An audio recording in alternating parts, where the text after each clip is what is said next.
I've been spending all day rearranging this room so it would just feel better. I didn't like the way it was feeling. I didn't like the window being behind me. I didn't like the door being behind me. And I just realized that I don't know anything about the fentanyl war because in the area that I live in, there is no fentanyl. Everybody buys marijuana from the dispensaries, and the people who don't smoke marijuana smoke meth. And there hasn't been any fentanyl in the meth around here yet, so I'm gonna learn a little bit about some fentanyl wars today. And hopefully my screen doesn't pause, because that would suck. My camera keeps pausing for some reason. Members of Congress are calling the influx of Chinese fentanyl an act of asymmetric war against the United States. The Drug Enforcement Agency estimates 90% of fentanyl comes from Chinese companies. Yeah, don't say. That not only operate legally inside of China, but are also subsidized and paid for by the Chinese Communist Party. China sends precursor chemicals, which are then processed and manufactured into synthetic opioids by Mexican drug cartels that then smuggle them into the United States. Fentanyl precursor chemicals are made in China. It is not at all an area of dispute that China provides the fentanyl that comes into the United States. Yeah. On the other hand, China claims the fentanyl crisis is entirely an American domestic issue that's being blamed on them.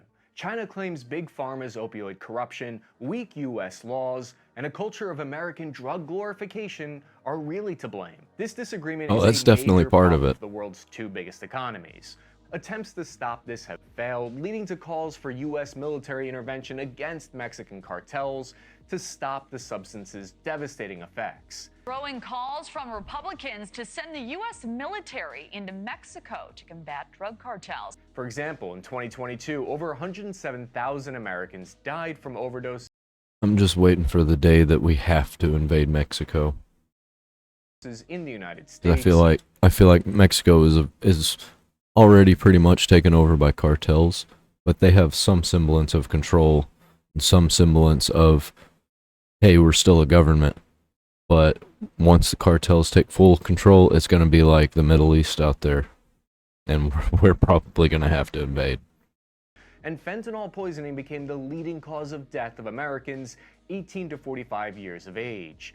A 2019 paper found that prescription opioids accounted for 44% of the decline in labor force participation among men. In asymmetric warfare, one nation seeks to exploit the other's relative weakness. In this case, China's accused of exploiting America's appetite for illicit drugs and weaponizing fentanyl. When US President Donald Trump and China's President Xi Jinping engaged in an all-out trade war in 2018, the Chinese government then increased tax breaks and subsidized companies that were exporting fentanyl abroad to punish the United States. When Nancy Pelosi visited Taiwan in 2022, against China's wishes, they stopped all cooperation. Aren't trade wars really good for the world? I mean, they could be really bad for a country, but like getting the world riled up for more and more trade, isn't that a good thing? Between Chinese and U.S. law enforcement agencies that were working to fight fentanyl trafficking. It's clear the Not only does it provide more and more trade, it also changes the trades. So new products that we haven't had come in, old products that we can't get anymore go out. fentanyl crisis has become deeply ingrained in foreign diplomacy today. But the idea of weaponizing substances against an adversary is nothing new. Because if there was ever a country to understand the power of addiction in geopolitics, it's China. Qin Gang, China's former ambassador to the United States, said, quote, "The Opium War started a century of humiliation for China. Some Americans believe that China is the primary source of fentanyl in the United States. Some even fantasize that China's shipping fentanyl to the United States as a form of payback for the opium wars, and that North America has been flooded with precursor chemicals from China, stifling international efforts." I don't think China is doing it directly. I think some kind of group that's involved with China. But when it comes to China, everything is part of the government, even the parts that the government don't really look at. and there's a lot of corrupt people in the Chinese government. And Mexico has basically no steps in place to make sure that nothing bad is coming in because they really don't care, and the cartels want that stuff in. So that pretty much explains how China is involved, because no, the government probably aren't straight up involved, but somebody in the government is allowing it to happen. The theory is that China is using the same tactic that was used against them, but now they're turning it against the West. Over 170 years ago, in the mid-19th century, the Opium Wars led to what China calls their Century of Humiliation, that they claim only ended in 1949, except in the Opium Wars the roles were reversed. At the time, the United States, Great Britain, and France found themselves going crazy over Chinese tea and silk.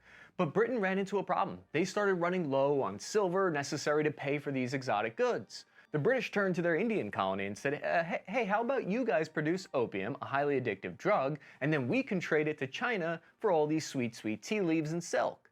Selling opium probably wasn't initially designed to create an epidemic in China, but instead it was probably a method to restore the balance of trade back in Europe's favor. It's like a history lesson on how not to win friends and influence people. Opium smuggled by the British and American trade. So what you're saying is governments have to have a drug trade, an illegal drug trade, and they have to crack down on it in order to survive. The drug trade has to keep getting bigger, while government keeps having to crack down harder and harder.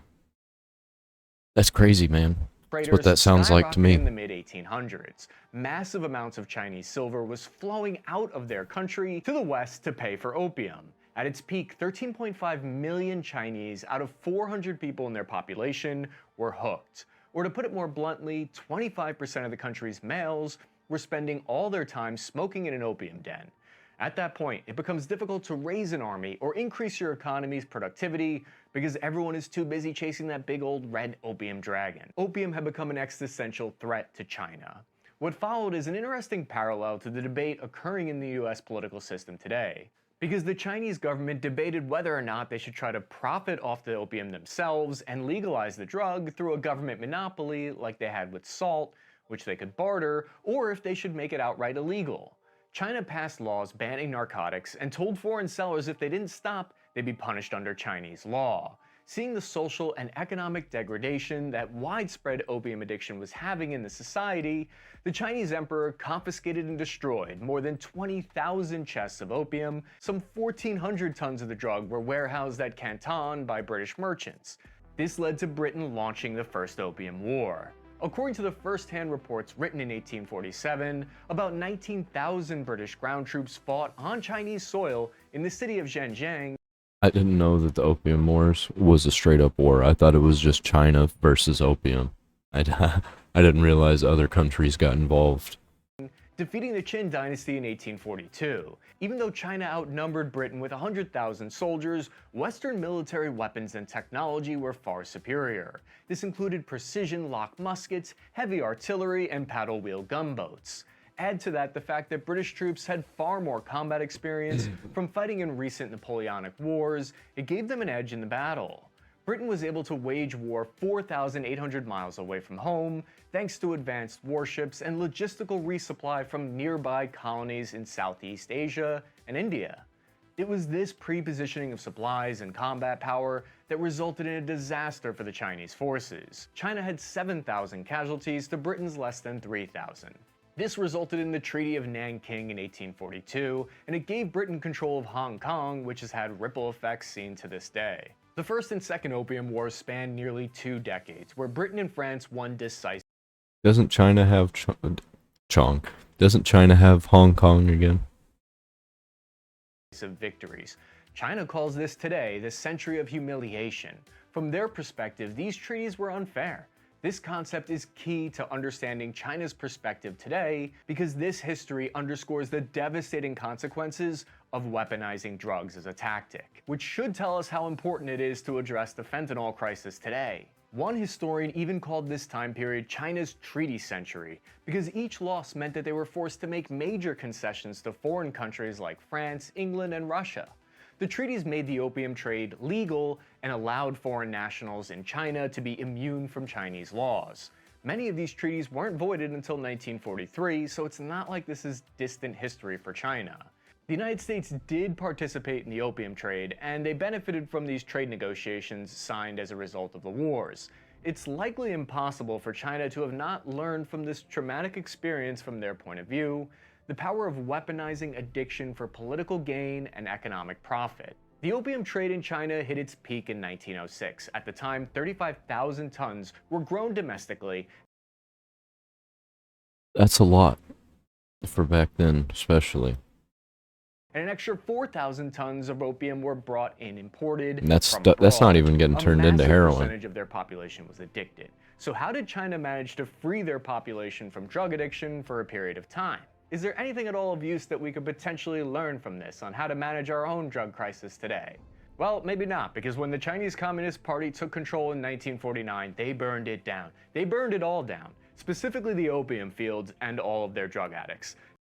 And the entire country. And all of the, I don't remember, some kind of bird. They killed all the birds. Sparrows? Might have been sparrows. Dictator Mao Zedong used unrestrained repression and social reform to eradicate any signs of opium. More than 800 traffickers were put to death, and many were sent to prison for life. 10 million addicts were forced into compulsory treatment and punished by the government if they didn't follow through.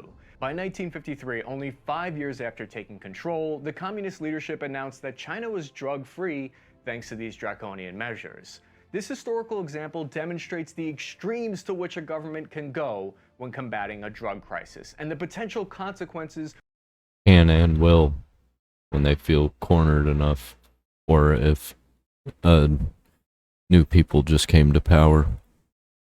for civil liberties and human rights. I think this is a possible foreshadowing of what could be to come for any country that isn't able to resolve a drug crisis that runs out of control. If it becomes a threat to the country and the citizens' well-being, they will ask for harsh authoritarian measures to solve problems that run out of control. But what does this have to do with the situation today? Considering all that history of how terrible China feels they've been treated after their losses in the opium wars, is it possible that they engineered this recent fentanyl crisis inside the United States as some form of payback? Well, it's not that straightforward, because there were actually two parallel developments in China and the United States that created a perfect storm of conditions for the opium epidemic to emerge. First, fentanyl wasn't created by drug lords for nefarious purposes.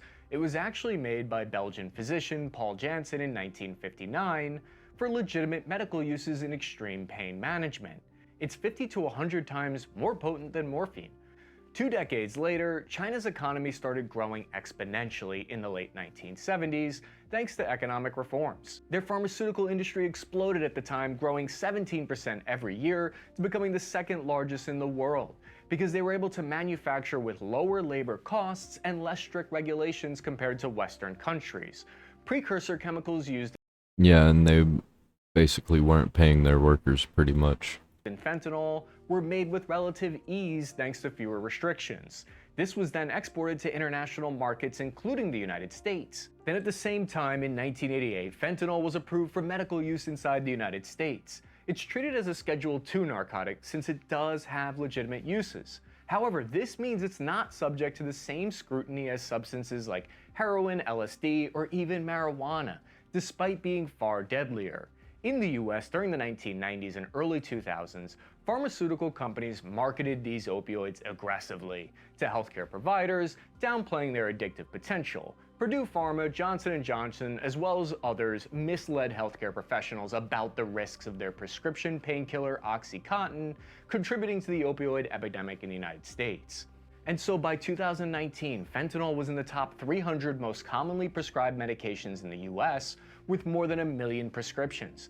But by this point, the US government caught on to the problem and created new restrictions, making prescription opioids harder to legitimately obtain. In turn, some individuals who were already addicted turned to illicit opioids, which were cheaper and more accessible. Demand in the US was exploding, while at the same time, so was the supply in China, creating a perfect storm of these two parallel developments. So how did the US respond? I mean, this resulted in a drop of $1.5 trillion from the US economy, according to the US Congress's Joint Economic Committee. That's 7% of the annual GDP. In 2019, the Trump administration took the first steps to reverse course by applying political pressure, and as a result, China outlawed the shipment of all fentanyl products to the United States. I didn't know that. I hadn't heard about that. Damn.